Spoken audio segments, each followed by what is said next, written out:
They came without warning, their ships blotting out the sun like a swarm of locusts. The skies burned crimson as their engines roared, and the air itself seemed to tremble under the weight of their arrival. The Zorathian Empire, conquerors of 1,000 worlds, had chosen Earth as their next target. Their message was simple: surrender or face annihilation. No negotiation, no mercy. They were a species bred for war, towering figures with skin like molten metal and eyes that glowed with an eerie, unyielding light. They had never known defeat. Humanity panicked, of course. Governments scrambled to respond. Military forces mobilized in a frenzy, and scientists worked around the clock to devise some kind of defense. But nothing we had, no missile, no laser, no nuclear deterrent, could match the technological superiority of the Zorathians. Their weapons could vaporize entire cities in a heartbeat. Their shields were impervious to any attack we could muster. It was hopeless. And yet, amidst the chaos and despair, one man stepped forward. Not a general or a scientist or even a politician, just a man. His name was Kane, and he was a boxer. I remember the day he made his announcement. It was broadcast on every channel, every screen across the globe. He stood there in his worn-out gym shorts and sweat-stained tank top, his fists wrapped in tape, looking like he'd just stepped out of a Rocky movie. His face was rugged and scarred from years in the ring, but his eyes burned with a fire that no alien invasion could extinguish. "I've seen enough," he said, his voice calm but resolute. "These Zorathians think they're unbeatable? They think they can just roll over us without breaking a sweat? Well, I've got news for them. They haven't met me yet." The world laughed at first. A boxer? Against an alien army? It sounded absurd, but Marcus wasn't joking. He issued a challenge, a one-on-one fight against the Zorathian champion. If he won, they would leave Earth in peace. If he lost, well, we all knew what would happen if he lost. To everyone's astonishment, the Zorathians accepted. Perhaps they thought it would be amusing to watch one of their warriors crush a feeble human in hand-to-hand combat. Perhaps they admired his audacity. Or perhaps they simply didn't see him as a threat.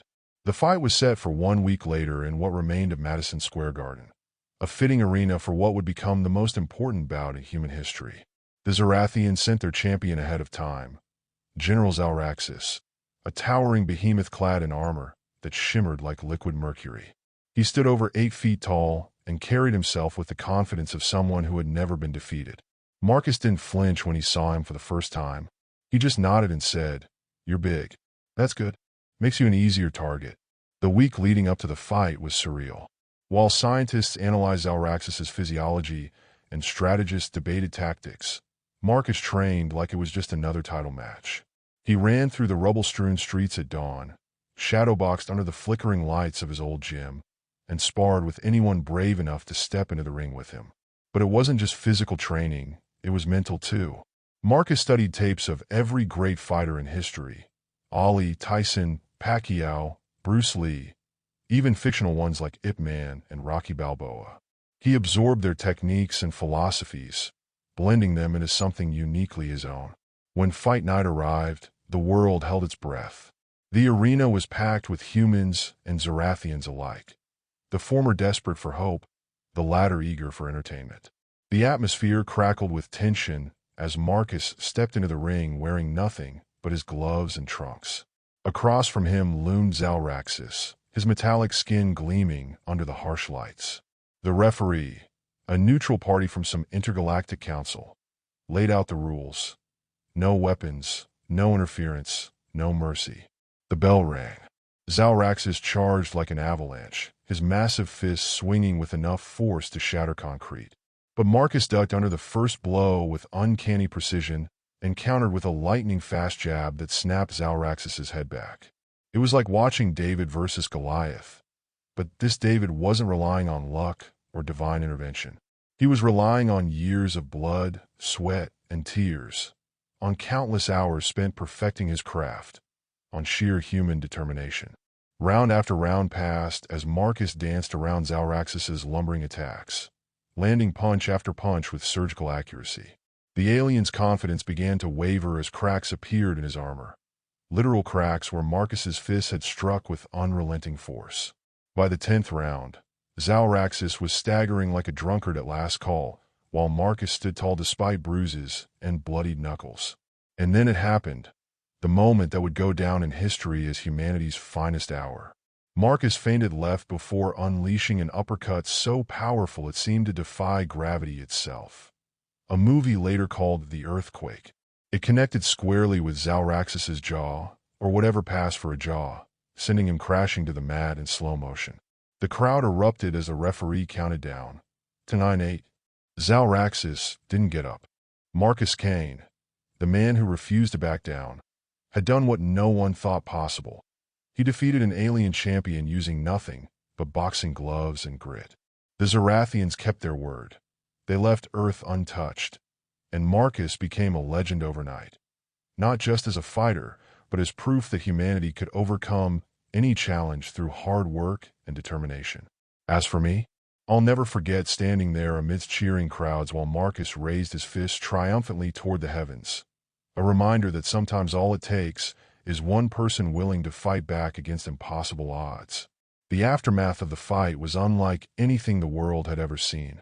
Marcus Kane, the man who had once been just another name in the boxing world, was now a living legend. His victory wasn't just a triumph for Earth. It was a declaration to the universe that humanity was not to be underestimated.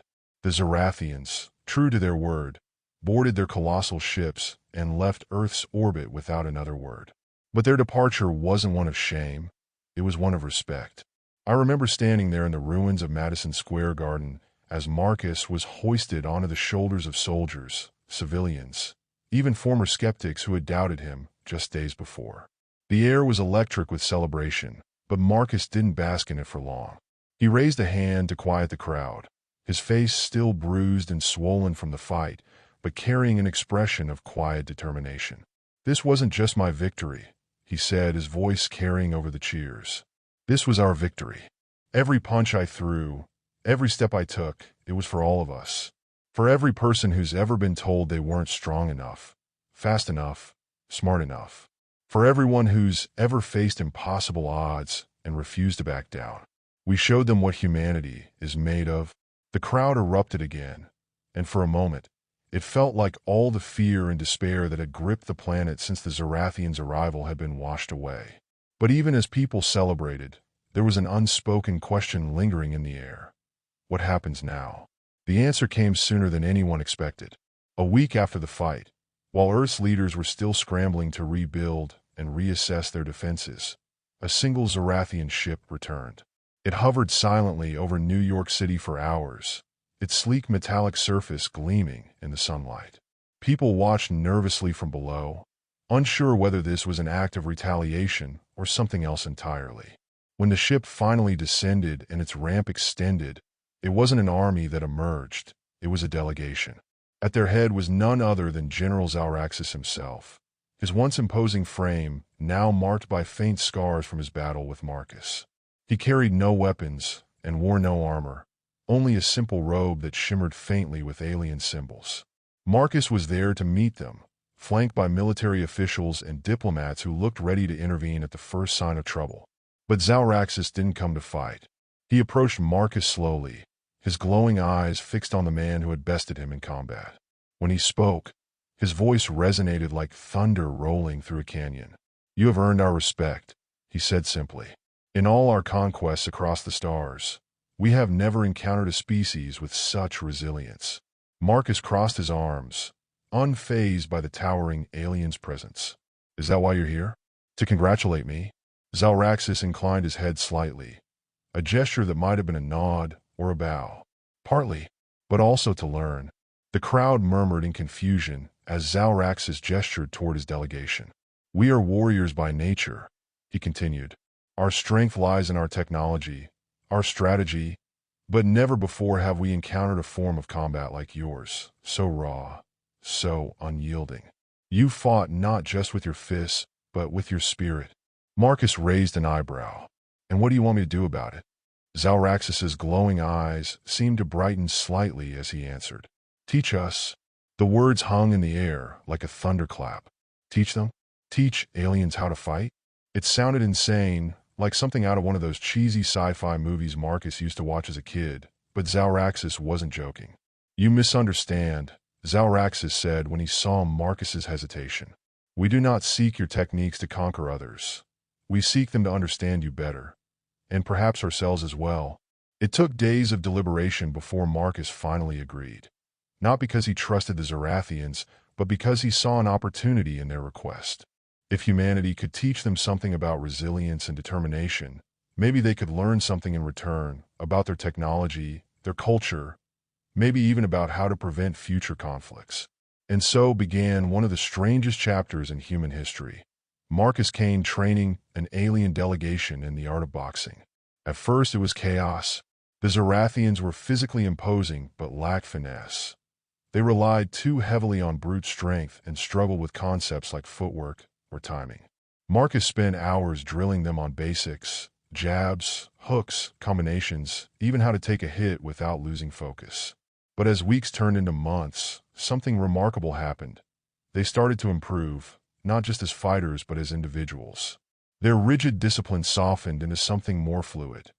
Their cold efficiency gave way to passion and creativity. And it wasn't just one-sided either. Marcus learned from them too. They taught him about their advanced healing techniques, which came in handy after sparring sessions, and shared stories about their homeworlds, tales of beauty and hardship that reminded him how much more there was beyond Earth.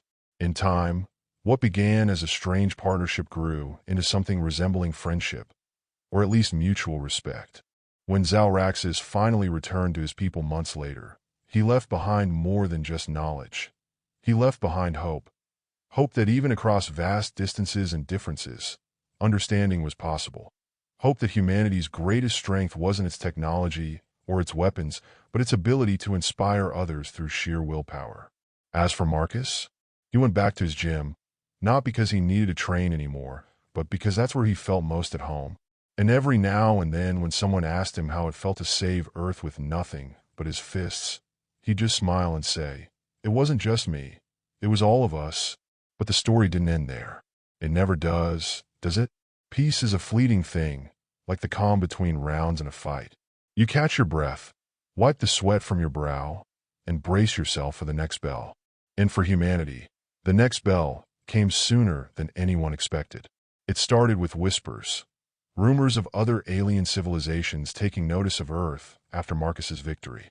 Some saw us as a curiosity, others as a potential threat. But one faction saw us as something else entirely, an anomaly that needed to be corrected. They called themselves the Vrax Dominion, a coalition of hyper-intelligent species who believed in the cold logic of universal order. To them, Earth's defiance against the Zorathians wasn't a triumph. It was an aberration, a disruption to the balance of power in the galaxy. And disruptions, they believed, had to be eliminated. Their arrival was nothing like the Zorathians. There were no massive ships blotting out the sun, no dramatic ultimatums broadcast to every corner of the planet. Instead, they came silently and swiftly, their sleek vessels slipping through Earth's defenses like shadows through cracks. By the time we realized they were here, it was already too late. The Vrax didn't attack cities or military installations. They targeted knowledge. Libraries, data centers, research facilities, all wiped clean in coordinated strikes. They weren't here to conquer us. They were here to erase us. Panic spread like wildfire. Governments scrambled to respond, but the Vrax were always one step ahead. Their technology was leagues beyond anything even the Zorathians had wielded. Our weapons couldn't touch them. Our strategies couldn't outmaneuver them. It felt like fighting smoke with bare hands. And then they made their intentions clear. A single message was broadcast across every screen on Earth. A cold, mechanical voice that spoke with unsettling precision. Humanity's defiance has disrupted the equilibrium of this galaxy. Your species poses a threat to universal stability. You will be neutralized. Neutralized. Not enslaved, not conquered. Asterisk erase star. The words sent chills down my spine. But Marcus Kane? He wasn't having it. I'll never forget his response. While world leaders debated surrender and scientists scrambled for solutions, Marcus stepped back into the spotlight with that same fire in his eyes that had carried him through his fight with Zauraxis. "They think they can just wipe us out," he said during a hastily arranged press conference. "Like we're some kind of mistake that needs fixing? Nah, Not on my watch. Someone in the crowd shouted. What are you going to do about it? Box them to death. The room erupted in nervous laughter, but Marcus didn't flinch. He just smirked and said, if that's what it takes. Of course, boxing alone wouldn't be enough this time, not against an enemy as advanced as the Vracs. But Marcus wasn't planning to go it alone. He reached out to every corner of humanity, fighters, engineers, hackers, scientists, and even beyond humanity. That's right, he called on the Zorathians. It wasn't an easy sell. The wounds from their invasion were still fresh, and many humans balked at the idea of working with their former enemies. But Zalraxis himself returned to Earth with an offer, an alliance born not out of guilt or obligation, but respect. You taught us strength, Zalraxis said during a tense meeting with Earth's leaders. Now, let us repay you by standing at your side. And so began what historians would later call the Great Unification. For the first time in recorded history, humanity set aside its differences, not just among nations but across species, to face a common enemy. Under Marcus's leadership, and much to everyone's surprise, this ragtag coalition began to fight back, not with brute force but with ingenuity and determination. Engineers reverse-engineered captured Vrax technology. Hackers found ways to disrupt their systems. Fighters trained tirelessly under Marcus's guidance to prepare for inevitable ground battles. But it wasn't just about fighting. It was about proving something. That humanity wasn't just another species waiting to be snuffed out by some galactic overlord. We were survivors, innovators, fighters. The final confrontation came 6 months after the Vrax first arrived. A battle fought not on Earth, but in orbit above it. Marcus himself led the charge aboard a retrofitted Zorathian warship dubbed the Iron Glove.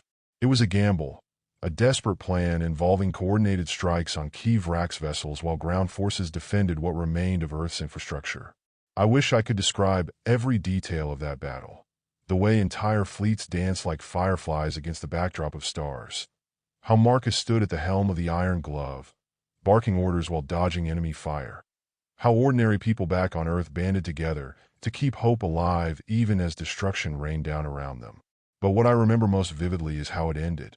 In a move that would become legend, Marcus piloted the Iron Glove straight into the heart of the Vrax mothership, a colossal structure bristling with weapons and shields thought impenetrable.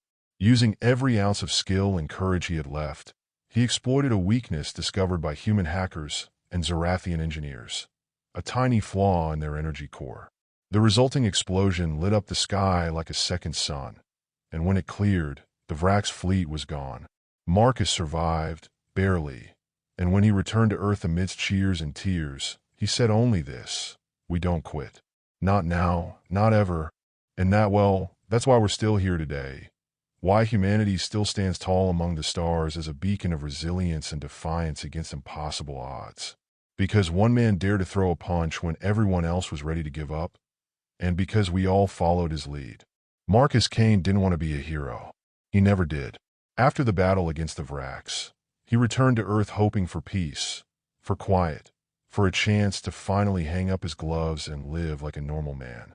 But the universe doesn't let legends rest so easily. The victory over the Vrax sent ripples across the galaxy, waves that reached far beyond anything humanity could have imagined. Species that had been conquered or oppressed by the Dominion began to rise up, inspired by Earth's defiance. Word of Marcus Kane spread like wildfire, his name spoken in hushed tones on distant worlds, his image etched into murals on planets humanity had never even heard of. To them, he wasn't just a man, he was a symbol, a myth, the fighter who had broken the chains of inevitability. But with fame came danger. It started small, rogue factions testing Earth's defenses, scavengers trying to steal scraps of Vrax technology left behind after the battle. Then came the emissaries, envoys from alien empires and coalitions offering alliances, trade agreements, and, in some cases, ultimatums. Earth was no longer just a backwater planet on the edge of the galaxy. It was now a player in an interstellar game far larger than itself. And Marcus? He became the unwilling face of it all. I remember watching him during those days, how he'd sit in meetings with world leaders and alien diplomats, his hands fidgeting like they were itching for gloves that weren't there. He hated politics, hated the endless talking and posturing.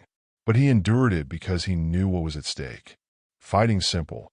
He told me once when I asked how he was holding up, "You see your opponent, you size them up, and you throw your punches. This is like trying to box shadows." But even as Earth navigated its new place in the galaxy, something darker was brewing. The Vraks weren't gone, not entirely.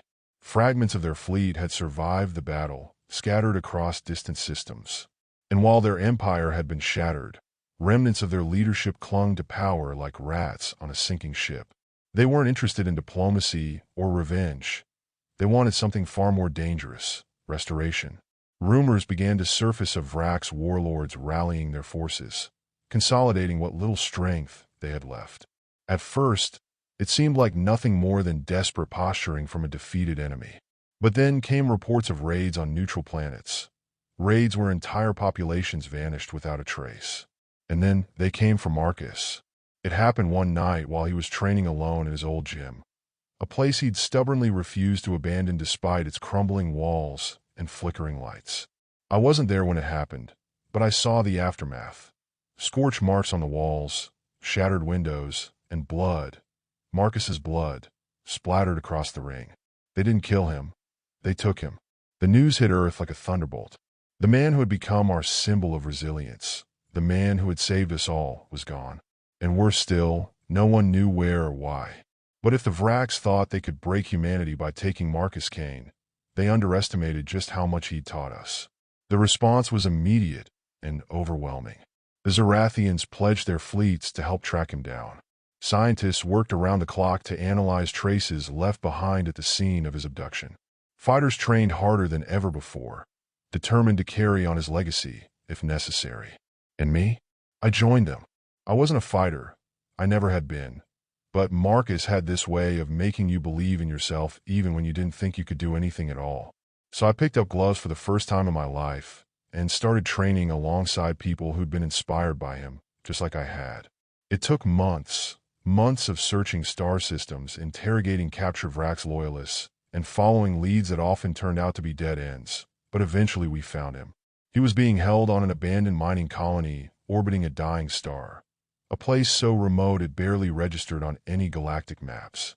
When we arrived, we expected resistance, an army of Vrak soldiers guarding their prize. But what we found instead was far more chilling. The colony was empty save for Marcus himself and a single Vrak's warlord standing over him. Marcus was beaten, but not broken. His body bruised and battered, but his spirit as unyielding as ever. When we burst into that room ready for a fight, he looked up at us with bloodied lips and managed a weak smile. "Took you long enough," he said. "The warlord didn't try to stop us from taking him back. In fact, they let us go without firing a single shot. It wasn't until later that we realized why. This wasn't about killing Marcus or even breaking him. It was about sending a message.